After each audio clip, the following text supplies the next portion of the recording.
Kung ang inyong anak gihubak, pakan-akan butilyang buak. Wag tang ang hubak, wag tang salang imong anak. Kung ang imong anak giubo, puspusi ka nagtubo. Wag tang ang ubo, wag tang sang buko-buko. At naniniwala po ako sa kasabihan na sa mata ng libat, hindi tayo nag-iisa. Dahil sa mata ng libat, ikaw ay upat. Good evening, friends, ladies and gentlemen. The young and fresh among all the candidates standing in front of you is no other than greater. And I do believe in a saying that whether you be a man, a woman, or a super serena, for the fact that we're all creations of one supreme being, therefore, we are all worthy of love, understanding, and care. Once again, maayong gabi, sityo. Billy Abulsita, thank you. Yes, our contestant number 2. Shao she, she, shao she, shao she, in English, maayong gabi, sityo Bolsita. Ang babae nga nagpatibok ng puso ni John Lloyd Cruz. Angel Oxine, kusog mo lanlan o bitsin, kusog mo kilaw o asin, ug masipyat kusog mo supsub o uti. Ang di mo pakpak mamatay! Ang di mo syagit matunog ilang balay!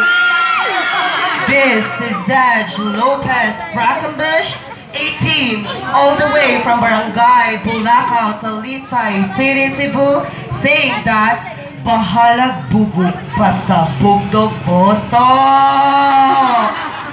Bahalag igat basta safety ang bilan. And I thank you. Contestant number 3.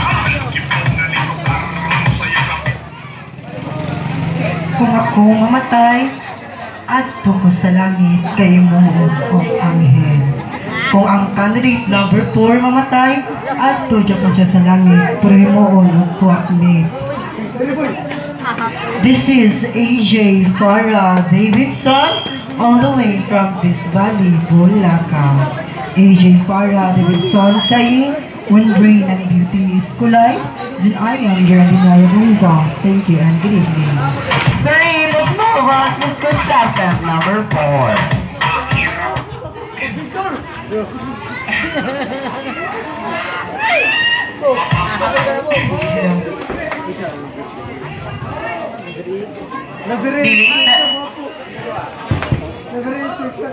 Dili terang bitin mama kay ang uban. Ako nang pa. Terang baku banabay ko. Now 28 represent my hometown. That's all. Thank you.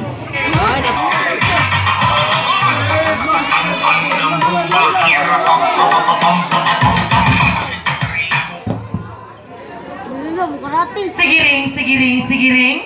Ang naong ni candidate number 6, murag iring. Hubol. Ang naong ni candidate number 4, murag tubol.